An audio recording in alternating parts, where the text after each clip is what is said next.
سلام بینندگان عزیز، من سارا درویش هستم. رضایان هستم. 23 سالمه. تو کانادا زندگی میکنم.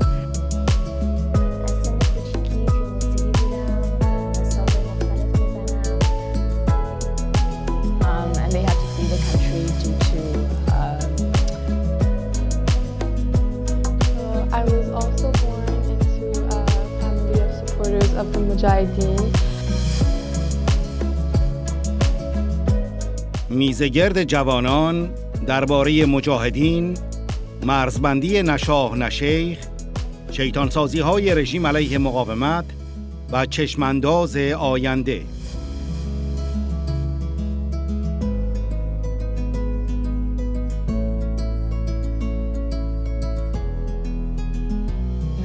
Sada, you had mentioned specifically the choice to wear the hijab. And I just wanted to sort of touch on this contrast between the Mujahideen's interpretation of Islam and the current regime. And so the current regime in Iran refers to itself as an Islamic Republic. Mm-hmm. They claim to represent Islam. And on the other hand, the Mujahideen steadfastly rejects dictatorship. We know this. And they state that their fight is based on a people-centered and revolutionary interpretation of Islam. Yeah. And I wanted to know, what differences do you see between the Mujahideen's interpretation of Islam and the current regime's? The current regime does not believe in Islam. That is not Islam. Executing young people for speaking out is not Islam. Shooting into crowds of people who are fighting for freedom, not even fighting, peaceful protests. Yeah. Peaceful, yeah. Peaceful protests. Just standing outside, amongst a group that are just asking for freedom, questioning the laws of the country. They're being shot at. How is that Islam? How is it Islam? What kind of Islam is that? That is not Islam. That is extremism. That is a fundamentalist kind of ideology of Islam. It is not true Islam. Killing children being born into prisons during the regime, the mullah's time right now. Kids being imprisoned. How is that Islam? That is not Islam. Absolutely. Yeah. And what Mujahideen believes is, they believe in a separation of religion and state. That has been highlighted within the 10-point plan of Ms. Maryam Rajabi. Separation of religion and state. So although Mujahideen believes in Islam, that is a choice that the members make, right? They're not forcing it upon the people. And it's important to note that. The regime is using religion as a way to oppress the people, and especially the women. And so I think at the end of the day, it's very clear that they're two complete opposites. Complete opposites. Yeah. Yes. Mujahideen would never do something like that. I mean, they claim to represent Islam. I feel like they're just hiding behind the religion and trying to excuse their actions with religion. But like I said, there is nowhere in the Quran that says that you're okay, that you should kill and execute people because they're fighting for freedom. There's nowhere in the Quran that says that. And I can see like an enormous difference between the Mujahideen and the current regime in Iran. I mean, one believes in freedom of speech, one believes in equality, and one believes in the choice, the justice, one believes in peace, and that's what Mujahideen has been fighting for decades now. And the current regime is a dictatorship and have oppressed laws against women, and you can hide behind religion, but we know that that is not Islam. That is not what I'm Muslim. That's not what being Muslim is. So the current regime in Iran, their actions just contradict what Islam is. Completely contradict what Islam is. Thank you so much for those comments.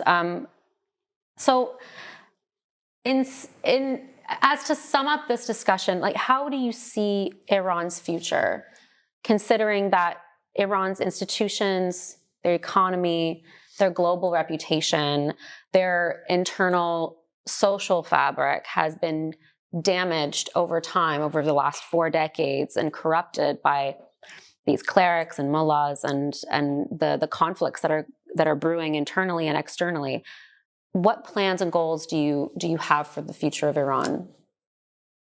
We'll start with. Yes, so many. I mean, but essentially it's just to bring upon a democratic institution, so that everyone is equal and they have those fundamental rights. And I think it's within the country that this change is going to be brought upon. And it's only the people within Iran that can bring this change, the resistance units. And what they're doing every day, risking their lives, it's something that is going to really change the system that's in place. And we have to support them. We have to do as much as we can, like outside of the country. And to bring awareness and to show them that we support you. Just recently a video came out of Iran where the resistance units, there's members that are on motorcycles going through the streets with large flags. So it is inspiring, and it is something that really gives us energy outside of the country to see such actions being taking place. And actually, as someone that lives in a country where I don't have to risk that, it makes me question why I'm not doing more. And so, seeing those kinds of actions within the country, it's inspiring. And it pushes us forward. And we just want them to know, we support you, we see you, and we're homesick. Yeah. That's such a good way of putting it. We're homesick for a place that we've never been. Yeah, and honestly, it is. And I feel like this missing part inside of me all the time. I just... And it's constant, right? Yeah. Is that why you sing? And yes. I mean, since I was little, that's why I've been participating in singing and doing these projects with Sazman, with the people that are within Iraq. Now they're in Albania, the Ashrafis. It's something that drives me, because music and it's art. It can be, like we see nowadays, it's used to benefit ourselves. But when we use it to fight for something that is so fundamental, and we use our craft and we use it in a way that it doesn't benefit us, it's something higher than ourselves. It's so beautiful and it's so impactful. And essentially, all of us that live abroad, like everything that we do, it's like a ripple effect within Iran, and they see that, and it goes both ways. Seeing the resistance units within Iran drives us, but then for them to see us attending these gatherings and seeing the thousands of people that are really yearning for a free Iran, it drives them as well. I think that Iran has a bright future. I think that we have really weathered a very long and torturous storm. Our parents went through hell to get us for us to be able to choose freely our lives and what we study and what we do. And we don't know what they've gone through.